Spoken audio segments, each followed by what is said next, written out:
Untuk makluman tuan-tuan dan puan-puan semua, banyak kes-kes yang melibatkan pecah cermin kereta, terutamanya semasa si mangsa ni, perempuan, berhenti di kawasan-kawasan traffic light. Jadi task force yang telah ditubuhkan telah bekerja keras menyiasat kes berkenaan sehinggalah pada 8 hari kemudiannya, iaitu pada 25 hari bulan 9 tahun 2014, tangkapan pertama telah dibuat ke atas seorang lelaki Melayu di stesen minyak Petronas Taman Melati Wangsa Maju. Ekoran daripada tangkapan yang pertama, pada hari yang sama, pukul 2.30 pagi, kita telah menangkap 4 lagi suspek, iaitu 1 lelaki Indonesia, 1 lelaki Melayu dan 2 perempuan Melayu di sebuah apartmen di Blok F, apartmen Kasmaria, Taman Samudra, Batu Caves. Dan di sana kita telah merampas, selain daripada tangkapan yang dibuat, kita telah merampas barang-barang kes, yang mana di antara lainnya ialah handphone sebanyak 24 buah, laptop 5 buah, beg tangan 6 buah, sebilah pedang, 2 bilah parang dan juga dadah sebanyak 12 tiub.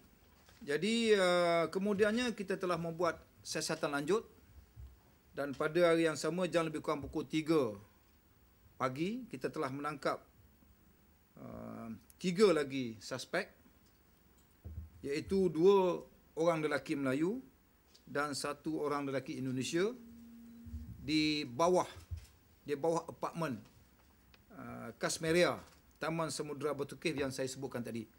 Yang tadi kita tangkap dalam premis, yang ni kita tangkap di bawah.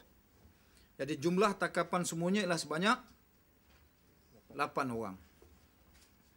Jadi daripada 8 orang ni, kita sebut siasatan lanjut. 3 daripada mereka mempunyai rekod kesalahan yang lalu, iaitu kesalahan-kesalahan kes-kes dadah dan juga kes-kes jenayah seperti curi,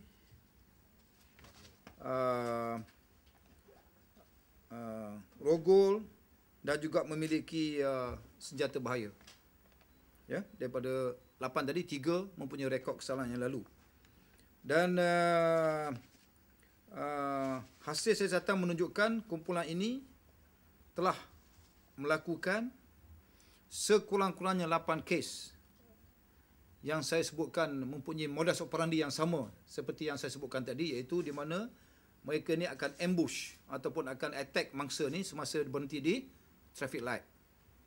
So, kes-kes yang saya sebutkan tadi 8 kes itu, iaitu di Gombak ada 5 kes, Selayang ada 1 kes, Rawang ada 1 kes dan Desa Jaya ada 1 kes.